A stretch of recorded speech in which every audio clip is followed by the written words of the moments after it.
የሚበልጥ ሐዘን አይገጥምህ። የሚበልጥ በሽታ አይገጥምህ። መልእክት አለ። የሰራዊት ጌታ እግዚአብሔር እንደዚህ ይበላቸዋል፣ የሚበልጥ ክብር ያገኛቸዋል። እንደዚህ ብዬ እናገራለሁ ዛሬ ማታ ክብራችሁን እንዳታዩ ያደረገ የሆነ መጋረጃ ይነሳል። አላቅም ጌታ እንደዚህ ብሎኛል። የሆነ መጋረጃ ከአንድ ሰው ፊት ለፊት ተነሳ። ከአንድ ሰው ፊት ለፊት የሆነ መጋረጃ ሲነሳ፣ ከአንድ ሰው ፊት ለፊት የሞት መጋረጃ ሲነሳ፣ የሐዘን መጋረጃ ሲነሳ፣ የጨለማ መጋረጃ ሲነሳ፣ የሚበልጥ ክብር በአንድ ሰው ቤት ሆነ። የሚበልጥ ክብር በአንድ ሰው ቤት ሆነ። የሚበልጥ ክብር በአንድ ሰው ቤት ሆነ። መጋረጃው ሲቀደድ የሚበልጥ ክብር ታያለ። መጋረጃው ሲቀደድ የሚበልጥ ችግር ሳይሆን የሚበልጥ ደስታ ታያለ።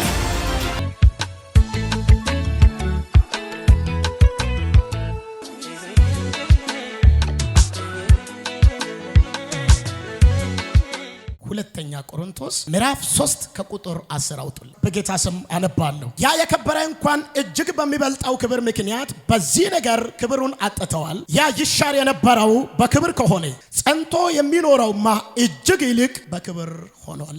እንግዲህ እንዲህ ያለ ተስፋ ካለን እጅግ ገልጠን እንናገራለን። ቁጥር 13 የዚያንም ይሻር የነበረው መጨረሻ ትኩር ብሎ የእስራኤል ልጆች እንዳይመለከቱ በፊቱ መጋረጃ እንዳደረገ እንደ ሙሴ አይደለም። ነገር ግን ሐሳባቸው ደነዘዘ። ብሉይ ኪዳን ሲነበብ ያ መጋረጃ ሳይወደድ፣ ብሉይ ኪዳን ሲነበብ ያ መጋረጃ ሳይወሰድ እስከ ዛሬ ድረስ ይኖራልን። በክርስቶስ ብቻ የተሻረ ነው። ነገር ግን እስከ ዛሬ ድረስ የሙሴ መጻሕፍት በተነበቡ ጊዜ ሁሉ ያ መጋረጃ በልባቸው ይኖራል። ወደ ጌታ ግን ዘር ባሉ ጊዜ ሁሉ መጋረጃው ይወሰዳል። ጌታ ግን መንፈስ ነው።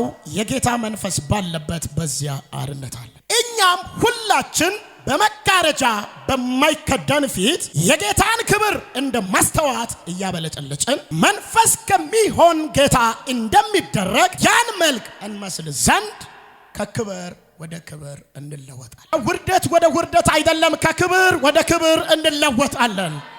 ይህንን ሐሳብ ተመሳሳይ ሐሳብ የያዘ መጽሐፍ ቅዱስ ክፍል ዕብራውያን መልእክት ምዕራፍ 3 ከቁጥር 1 ጀምሮ እስከ 6 ስታነቡ መጽሐፍ ቅዱሳችን ኢየሱስንና ሙሴን አንድ ላይ አድርጎ ያወዳድራል። ሙሴ እንደዚህ ነው፣ ኢየሱስ እንደዚህ ነው፣ እንደዚህ ነው፣ ኢየሱስ እንደዚህ ነው ብሎ እነዚህ ክፍሎችን አንድ ላይ አስቀምጦ ያወዳድራል፣ ይናገራል። ዕብራውያን መልእክት ምዕራፍ 3 ከቁጥር 1 ጀምሮ እስከ 6። እዚህ ጋር ደግሞ ጳውሎስ ወደ ቆሮንቶስ ሰዎች ሲናገር ይህንን የሙሴን አገልግሎት ያነሳና ወደ አዲስ ኪዳን መጥቶ ደግሞ የኢየሱስን አገልግሎት ያነሳል። እዚህ ክፍል ላይ ጳውሎስ የተናገረው የዕብራውያን ብቻም ሳይሆን ኦሪት ዘጸአት ላይ ሙሴ ከተራራ ጸልዮ ሲወርድ የሙሴን ፊት ከማየት ሰው ሁሉ ዞር አድርግ ሙሴ ፊትን ብሎ የሙሴን ፊት ያዩ ሰዎች ሁሉ በለምጽ ይመቱ ነበር። በለምጽ የሚመቱ ሰዎች ሁሉ ሙሴ ፊትን ዞር አድርግ ይሉና የሙሴን ፊት በጨርቅ በመጋረጃ በመሸፈኛ ይሸፈን ነበር። ለምን ካላችሁ ሙሴ ጸልዮ ሲወርድ ያደረጉ የነበሩ ሰዎች ከድካማቸው ከኃጢአታቸው ካላቸው ድካም የተነሳ ሙሴን ፊት አይቶ ይደክሙ ነበር። እዚህ ክፍል ላይ ጳውሎስ ሲናገር እንደዚህ አለ። ያ የሙሴ አገልግሎት ፊቱን ዘር አድርግ ተብሎ በክብር አገለገለ ተብሎ የሚደነቅ ከሆነ ፊቱን ያዩ ሰዎች ሁሉ እንደዚህ እንደ መጋረጃ የሚሸፈን ከሆነ ያ ይሻር የነበረው ያ አገልግሎት በክብር ከሆነ የማይሻር ሁልጊዜ የሚበራልን ፊት ኃጢአት ሊዘጋብን የማይችለው ያ ፊት ድካማችን ሊዘጋብን የማይችለው ያ ፊት ሃሌሉያ እንደዚህ ነው የሚናገረው። ያ መጋረጃ ኦሪት መጽሐፍ ፔንታቱክ መጽሐፍ የሕግን መጽሐፍ ባነበቡ ቁጥር ያ መጋረጃ ፊታቸው አለ እስል ወደ ጌታ ግን ዘር ባለ ጊዜ ያ መጋረጃ ይወሰዳል። ያ መጋረጃ እንዴት ይወሰዳል ካላችሁ በክርስቶስ ብቻ የተሻረ። እንደዚህ ብዬ እናገራለሁ ዛሬ ማታ ክብራችሁን እንዳታዩ ያደረገ የሆነ መጋረጃ ይነሳል። በፊታችሁ መጋረጃ አለ፣ ክብሬን የዘጋ መከናወንን የዘጋ የሆነ መጋረጃ አለ የምትሉ ሰዎች የሆነ ከአንዳንድ ፊት ለፊታችሁ የሆነ የሸፈናችሁ የሆነ ጥቁር መጋረጃ ሲቀደዳየው ሟርተኛ ይስማ፣ መጋረጃው ተቀደደ በላይ መጽሐፍ ቅዱስ ሲናገር እንደዚህ በክርስቶስ ብቻ የተሻረ መጋረጃ በክርስቶስ መች ነው ያ መጋረጃ የተሻረ ካላችሁ ማቴዎስ ወንጌል ምዕራፍ 27 ከቁጥር 51 ላይ ኢየሱስ የመጨረሻ ጊዜ መስቀል ላይ ወጣና ድምጹን ከፍ አድርጎ ጮኸ፣ ነፍሱም ተወ ይላል። ኢየሱስ አንድ ጊዜ ድምጹን አውጥቶ ከጮኸ በኋላ ተፈጸመ ብሎ ዮሐንስ ወንጌል ምዕራፍ 19 ከቁጥር 30 ላይ ተፈጸመ። ኢየሱስ ተፈጸመ ያለው አንድ ነገር አለ። ሲከተሉ የነበሩ አማኝ ሌላ ትግል ውስጥ አይገቡ። በነፃነት እንድንኖር ክርስቶስ ነፃ ወጣ። የሰማ ሰው አሜን ይላል።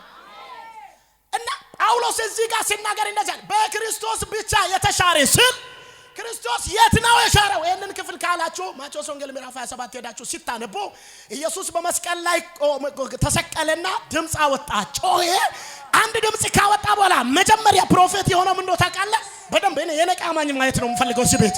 መጀመሪያ ኢየሱስ ሲሞት ድምጹን ካወጣ በኋላ ነፍሱ ከሱ ሲወጣ አንድ ነገር ሆነ። ምንድነው ሲል ቤተ መቅደስ ውስጥ የነበረው ያ ጨለማው የሆነው መጋረጃ ከላይ እስከ ወደ ታች ተቀደደ። በደንብ ስሙኝ። በክርስቶስ አለ ሰውና እግዚአብሔር አንድ ላይ እንዳይገናኙ ያደረገ ያ የሞት መጋረጃ ያ የኃጢአት መጋረጃ በክርስቶስ ተሻረ። አሁን ዛሬ መልእክት አለኝ። ሕይወታችሁ መስተካከለው በክርስቶስ ብቻ። እስቲ ከኔ ጋር በክርስቶስ ብቻ በላይ ኑሯችሁ መስተካከለው በክርስቶስ ብቻ። አሜን። ለዚህ ነው ኢሳይያስ ሲናገር የእግዚአብሔር እጅ በዚህች ተራራ ላይ ታርፋለች፣ ጽድም በጭቃ ውስጥ እንደምረገጥ ሞዓብ በስፍራው ይረገጣልና በሕዝቤ ላይ የተጣለው ያ መጋረጃ ይልና ከሕዝቤ ላይ ያነሳለሁ፣ ሞትንም ለዘላለም ይውጥ አላለ። ይሄው እግዚአብሔር ምስክሬ ነው። የሆነ ድምጽ እያየው ነው። የሆነ ድምጽ እየሰማው ነው። ከአንዳንድ ሰዎቻችሁ ፊት ለፊት በረከታችሁን ሸፍኖ ራሱን የሚያሳይ የሆነ መጋረጃው ተነሳ። አላቅም ጌታ እንደዚህ ብሎኛል። የሆነ መጋረጃ ከአንድ ሰው ፊት ለፊት ተነሳ። እኔ አንድ ምስጢር ልንገራችሁ። የሙሴን ያዩ የደከሙ ሰዎች የሙሴን ፊት አይቶ በልምጽ ይመታሉ። የሰማ አሜን። ነገር ግን እኛ ጌታ መንፈስ ነው። በጌታ ዞር ባለን ጊዜ ይሄንን ፊት አይደለም የምናየው። በየቀን እንደ መስተዋት የሚያበለጭልጭ ፊት የልጁን መልክ እየመሰለን ቀን በቀን ከክብር ወደ ክብር እንለወጣለን። ያው እግዚአብሔር ምስክሬ ነው። ያው እናንተን አይቶ ድካማችሁን አይቶ ማንነታችሁን አይቶ የሚያባርር አምላክ አይደለም። ደክማችሁም ስትጠጉ ፊቱን የሚያሳይ ተስፋ ቆርጣችሁ ብትሄዱን ፊቱን የምታዩበት የሆነ ፊት አለ። ያን ፊት ጨለማ አይዘጋም። ለዚህ ነው መጽሐፍ ቅዱስ ዮሐንስ ራእይ ላይ ሲናገር እንደዚህ ባሪዎች ይልና ያመልኩታል ፊቱንም ያያሉ። የምናመልከው አምላክ ፊቱን የሚሰውር አምላክ አይደለም። የራሱን የሚያሳይ አምላክ እንደዚህ ብዬ ሲናገር ለአንድ ሰው ሊተነብይ ነው።